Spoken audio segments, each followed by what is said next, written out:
Welcome to GCC Giants. Healthcare is undergoing a rapid digital and operational transformation. And at the center of this are global services organizations in India. Joining me to unpack this are two leaders from the industry. We have with us Mrinal Dugal, who's the head of Sanofi Global Business Services India, and Praveena Bhimavarapu, the senior vice president and country head at Maximus India. Thank you so much for joining us here today. It's a pleasure to be here. Thank you. Thank you for having us here. Thank you. It's our absolute pleasure, and can't wait to see what unfolds in this conversation. I'll start it off with you, Praveena. Now, we were speaking about this digital transformation, the operational transformation. Now, how are your organizations driving this beyond those traditional efficiency metrics? So first of all, let me introduce Maximus. It's a 50-year-old company based out of Washington, D.C.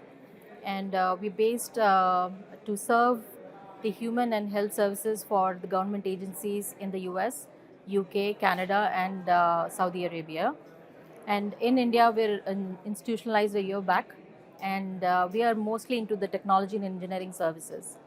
That being said, the point about beyond going the regular course of providing value and taking the efficiencies to the more, we are actually investing in upskilling. We're investing in understanding the domain. What is our ability to do in India versus something that usually we see at GCC is that we would want to do everything. So we want to say no, and we also want to have the conviction to say yes and negotiate when it comes to doing some of those innovative things from India for Maximus. Can I also ask you what's the India advantage that you have at Maximus, at your GCC, that could enable you to do it better than perhaps GCCs in other countries?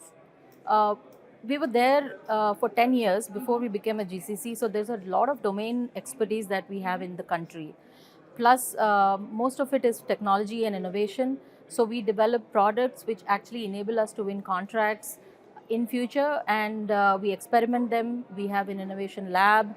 We conduct hackathons. We actually invest in internship programs. So there's a lot of skilling that happens, both depth-wise and the breadth-wise.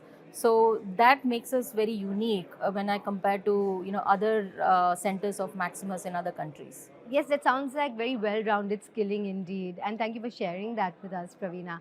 I'll take it across to you, Mrinal. How are you going beyond the traditional metrics? And also, if you want to weigh in on how you think your GCC has that India advantage. I think I was waiting for you to ask me that, and when I heard this, I was like, I think India is at the core of the GCC growth, the development in this sector that has happened, and everyone knows traditionally it was more from a cost advantage. It still stays, but now the focus is more on the talent.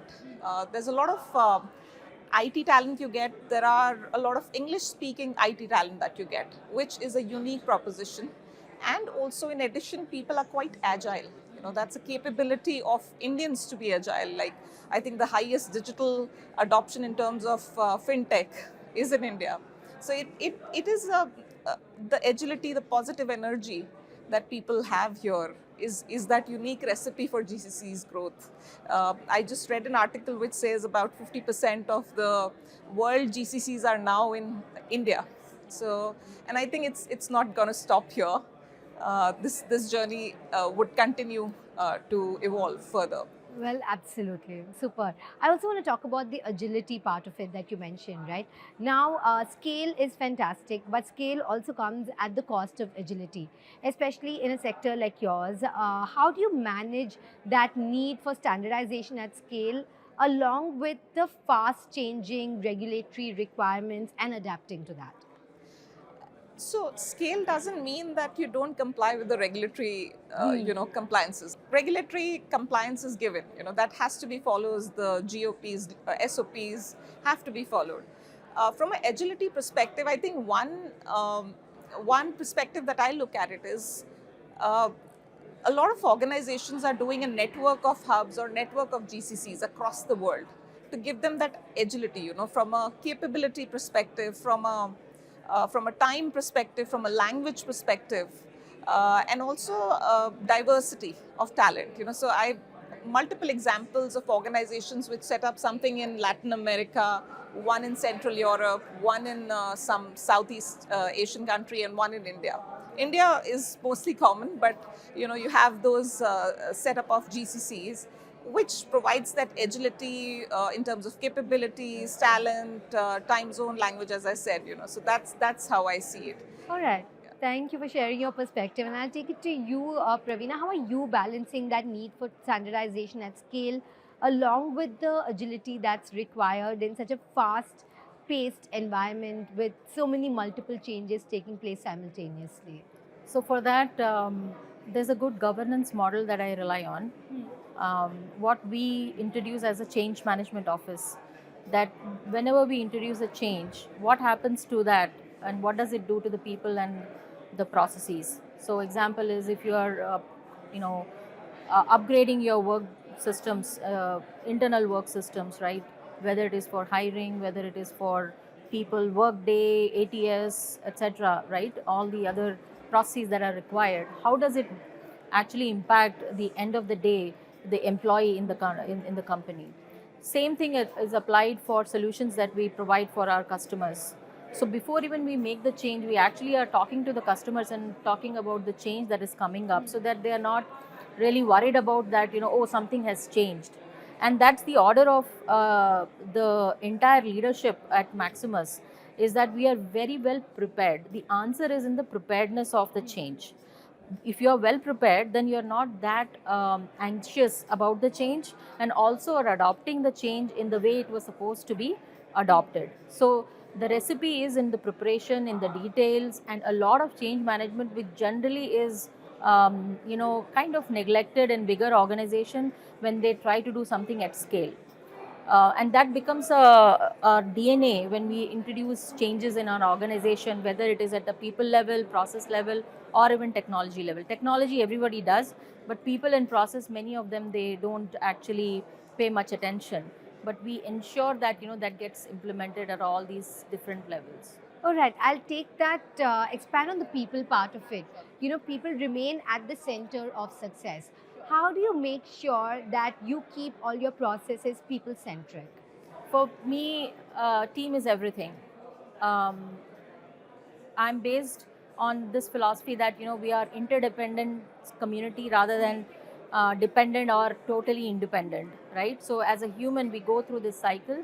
So that interdependency is very, very important for my team. So that means that when I talk about a team, we are organization structure is required for us to actually work, but that doesn't really need to be in place to make us efficient. For me, empowering the middle management, which is weakest link in my opinion, because leaders understand the strategy and at the ground level everybody knows what to do. The translation is sometimes lost in the middle management. So we have programs for every level. So for mid-level managers, we have a program which actually allows them to go and take 4 to 6 weeks of training in strategic thinking, negotiations. These are the other leadership behavioral skills that usually you do not get to until you reach your leadership, but we do that early in the stage. Same thing for interns. We created a program, it's an award-winning program called Bridge, that actually trains the interns to become the freshers when they complete their internship. Same thing for women in technology. We see a lot of gap in that area. So the point I'm making is that we've looked at every spectrum of our organization and created specific training interventions for each of them. And when they all work together in tandem, we really don't have to manage their work, because they themselves are empowered to work on their own so well that everything comes together. Like I say that it's like an orchestra, right? You see different instruments playing at their own pace, but when played together, they become such a beautiful music, right? So that's how I see people being in the center of my execution. That sounds truly not only people centric but very personalized as well for all the different levels that you have, customized for all the hierarchical levels. So that's great to know. And thanks for sharing that with us, Praveena. I'll take it across to you, Mrinal. Yeah, and Praveena covered a lot of points, but from people perspective, I look at it from different angles. It's not just the people who are working here. It's also our stakeholders. It's also the customers. It's also the leadership, that team that is here. And and change management will not work if we do it just here at the hub or at the site. So there's a lot of engagement, a lot of effort that goes into the change management. And something like seeing is believing, because sometimes you talk to your stakeholders and they feel that, India, are you still going to office on, let's say walking, or do you have a fridge? I'm quoting know. like 25 years Yeah, back from I'm my sure. training experience, but there are, some similar questions, not to that extent. Yeah, because there's that cultural difference as Very well big that plays difference, in. very Yeah. big difference. And therefore, there's a very important element to make that connection happen, from a change management perspective, bringing the stakeholders here or taking the teams there to understand each other's culture. So I think doing those multicultural immersion programs becomes very important. And also understanding how can I tell my story. So that storytelling also becomes very important from a change management perspective. At a leadership level, people may know that there is an impact we are creating, there is a value that we will be creating for the organization. But how do you tell that story of impact to the employees becomes very important. For a pharma organization, patients are at a core of everything. The purpose of the pharma companies is to provide patients or extend patients' life. So when you start connecting people to that purpose, it becomes very relevant, very real, and talking about that to everyone. So that's, I think, a very important part of change management as well. I like how you phrased that, telling your stories. So I'll ask you that, Praveena. Tell us your story. Tell us your India GCC story and how you are building innovation and driving efficiency for your global organization. So earlier I said preparedness. So when I took this role, I did a gap analysis to understand, for us to be the best in India from a company point of view, which is working for the three stakeholders mainly, right? The employees, our shareholders, and our clients. Like you said, needing to know what they are looking for from Maximus is very important. So that is an exercise that we did when I joined, and that gave us some of those blueprints on how to proceed.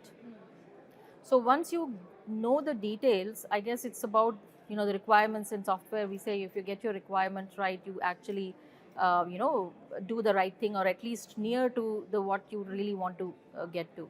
So from that point of view, from there to now, in 1 year, I'd say that it's the power of the people that I have, the structure that we have created, where everybody is empowered to do their stuff. They are thriving.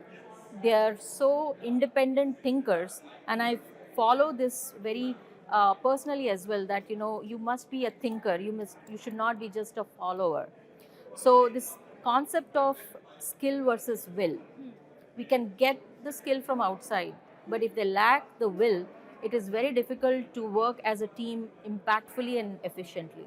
So what we do is we hire with the skill, but we train internally so that they're motivated enough with the will to do the right thing for the company. Interesting. It's a lot of times people hire people for the will and then train for the skill. I think you're doing it in a different way, but I think it all evens out. You have to concentrate on both at the end of the day, right?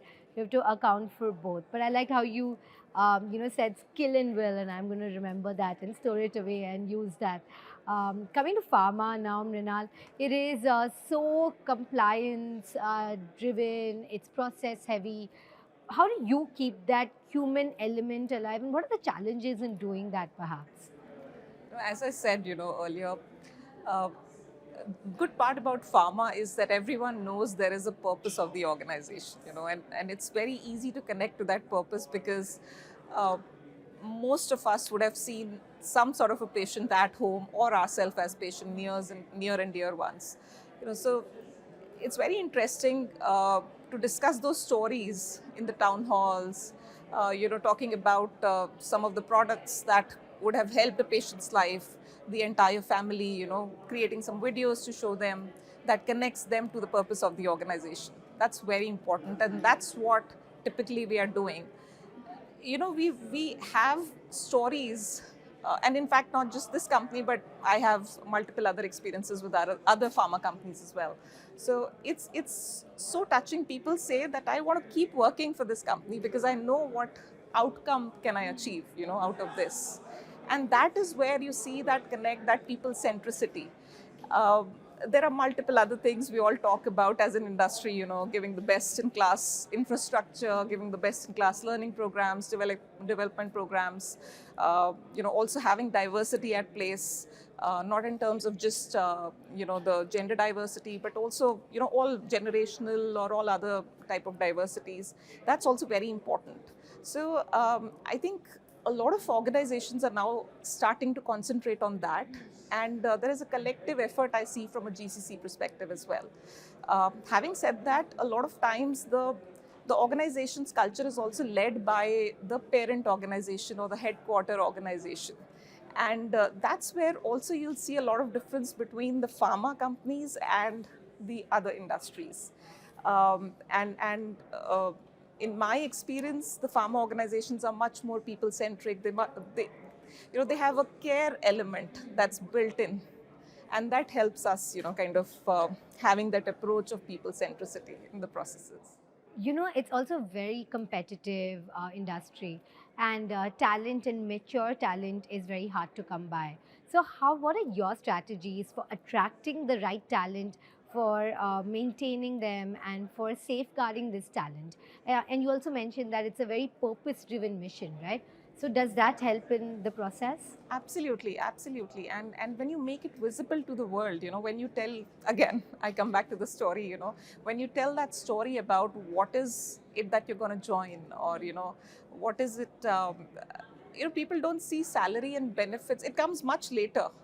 You know, that first interaction that you do on social media or on print media or any other, you know, kind of interaction, the first interaction is, how do I feel looking at that? Okay, this is something that I would like to join. You know, so creating that story around the purpose becomes very important. And you're so right to say that it's a very competitive, you know, industry in terms of talent, and that's why it also becomes very important not just to buy the talent, but to create the talent. By that I mean the early talent from the colleges, universities, and the government is very supportive of that. In fact, we go to a lot of campuses, understand, you know, we're working on some of the areas where how can we implement, you know, some of the courses in the university itself so that we get the ready talent as an industry, you know. So that becomes very important as well to add to the continuous talent pipeline for this industry. Great. I'll take it to you, Praveena. In fact, I've seen you interact with your team as well, and you come across as a very warm and strong leader, and the warmth that she mentioned about earlier. So, talk to us about talent, and what is your perspective on it? Is it more difficult to train talent, retain talent? Which is the most challenging part in the healthcare industry here? So, any industry, I think the best is that, you know, how you treat the other person. And when I say other person, it could be your employee, it could be anybody. So, an example I'll give you, that when someone walks into our office and for an interview, they're asked if they have had food. If not, they're invited to have lunch with us. And the question is asked by our security guard. So what it tells is that, you know, everybody is empowered to do the right thing. It doesn't need a rank and a title. So the culture is the crux of Maximus India, where we say that, you know, it's okay to make a mistake. It's okay to not complete certain things. It's okay to fail, but it is absolutely not okay to let down somebody else, because, you know, we all have gone through that journey ourselves. So so the way I see is that talent is retained. In fact, we have high retention rates, engagement scores, but it is not just one factor, but we still have to work on what actually makes them excited to come to work. Because you do with anything, right, repeated, it gets boring. So how do you create that excitement for the folks to come and work for us? Whether it is a challenging project, cutting edge technology, or it is the right role, or right training, or the freedom to do their, be themselves. Right? There are many angles to it. So even if our scores are telling that these are good, we don't stop there, because we continuously look at how are the other external things are affecting or impacting the morale of the team. And that means that being aware of our team as a leader, and as leaders, the network of leaders, next level and the next level, is most important. So we keep training them, and softly we tell them that people are your assets, so treat them well. Okay, so going beyond that ENPS score and actually Going getting beyond. down. It's the not a crux of one-time it. job, actually. It's a It's continuous process. Yes, absolutely. Two very charismatic and skilled leaders here today, and I've had the privilege of being in conversation with the two of you, which brings me to my last question. Now, if you had one piece of advice to give other healthcare leaders today who are leading global service organizations so that they can shine over the next decade, what would that be? In fact, GCC in itself is an industry. Healthcare is just one portion of it, and you'll see a lot of processes, a lot of functions are common across GCCs, so it's called shared services. You find typical corporate functions, So I think one piece of advice for all the leaders, including me, is having that passion, to work with people, because that becomes very important. Everything else can be, as you said, it's the will thing. If you work well around people, they will have the will to make it work, and that's very important. All right, so keep that passion alive, keep that spark alive so that you're always driven. Right? Fantastic. People is given, but the other advice that I'd like to give is know the business well, because since it's highly regulated, sometimes people look at numbers and say, I have a X amount of employees, I'll get 10% or 20% to India. Actually, it doesn't work like that for healthcare. Your denominator itself changes, because there are so many different restrictions, regulations, and obligations that won't allow you to do so. So it is not about being a number game, but it is about the quality and the value that you bring to the table. So the leaders, I would advise, healthcare or otherwise, is talk about what is the value that you're going to provide for your organization from India. And we have a lot of scope to bridge that gap, because most of the GCCs start at the cost arbitrage, labor arbitrage, and then, as you said, start on the corporate, shared services, etc. But very few are into the revenue generating stream. So my advice is that, understand the business so that you can be part of that revenue generating story for your parent company. Very true. We have moved beyond being just the cost effective hub, and now we're firmly striding into the innovation side of it. And like you're saying, into the revenue generating and the profit generating side of it as well, and driving real value for those global organizations. Thank you so much for joining us. Healthcare and pharma, such a highly coveted and competitive industry. And like you told us, Pranal, about half of those top GCCs are here in India. So I know you two leaders have your work cut out for you. Thank you so much for taking your time and joining us here at the studios today. Thank you so much for having us. Thank you. That was a great conversation. And thank you so much for tuning in. And to unpack the success stories of the other GCCs, remember to stay tuned to our series GCC Giants right here.